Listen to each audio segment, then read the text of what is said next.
I was lied to my entire life at 28, I found out I was stolen from my real family. Hey Reddit. My name is Nathan Hale, but people call me Nate. I'm 28, and a few months ago, I found out that my entire life, my family, my past, everything was based on a lie. I grew up in a quiet little town in Ohio. Raised by two loving parents, my dad, a hard-working electrician, and my mom, a nurse who made the best blueberry pancakes you've ever tasted. We weren't rich, but I had a good childhood. School, friends, family game nights, camping trips. You'd never suspect anything was wrong. But I always had this nagging feeling. Like the fact that there were no photos of me before the age of 3. Not one. I asked once when I was a teenager. My mom smiled and said, "We lost a lot of stuff when we moved. You were such a wild little guy back then, anyway impossible to photograph." At the time, I shrugged it off. But as I got older, things started to pile up. I didn't have a birth story. No hospital name, no funny delivery room anecdotes, nothing. I never met any extended family, no grandparents, aunts, uncles. My parents always said they were estranged. And once, I overheard my parents whispering in the kitchen. I only caught one line, "He can never know." Fast forward to a few months ago. I went to renew my driver's license. Routine stuff. I handed the clerk my birth certificate, and she paused. "This looks like a duplicate," she said. "Do you have the original?" I told her no. She nodded and moved on, but something about the way she looked at me. I couldn't stop thinking about it. That night, I waited until my parents were asleep and started going through the filing cabinet in the home office. And that's when I found it. A sealed manila envelope. On the front, in my mom's handwriting, "Nathan, private." Inside was an adoption decree. Dated July 1999. I was almost 3 years old. I stared at it for what felt like an hour. I was adopted at nearly 3. Why had they never told me? I confronted them the next morning, holding the papers. My mom's face turned white. My dad looked like he'd seen a ghost. "You weren't supposed to find that," my mom whispered. "You should have told me."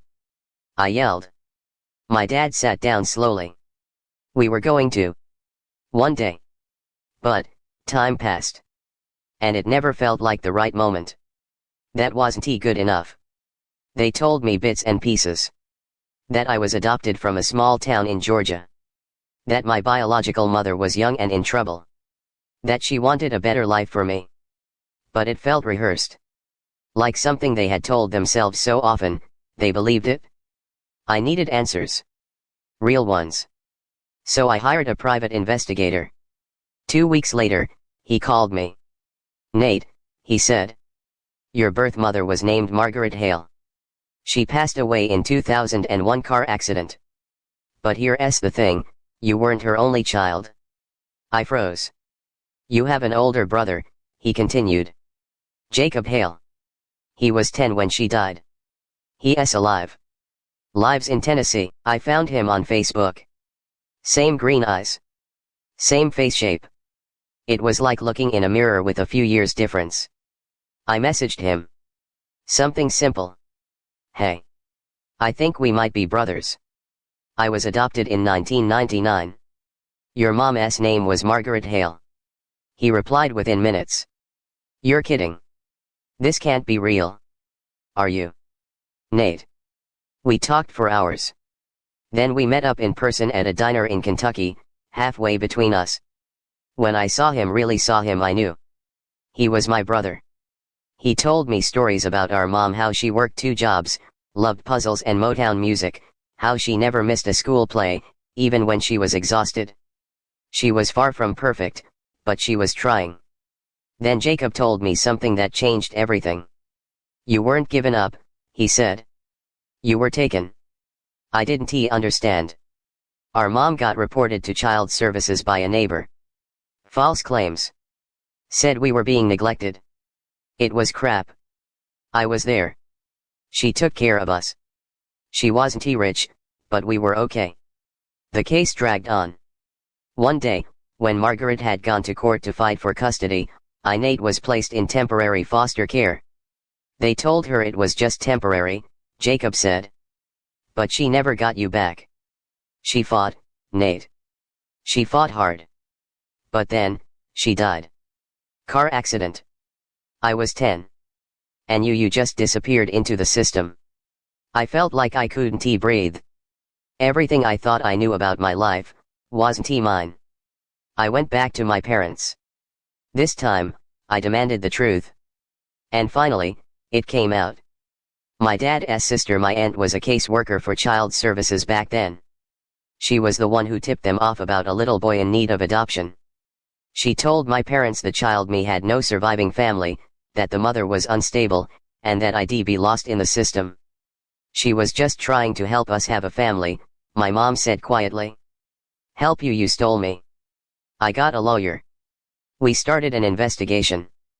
The process is ongoing, but it's clear now, there was a conflict of interest, maybe worse. The adoption was fast-tracked, my records sealed, and my name changed.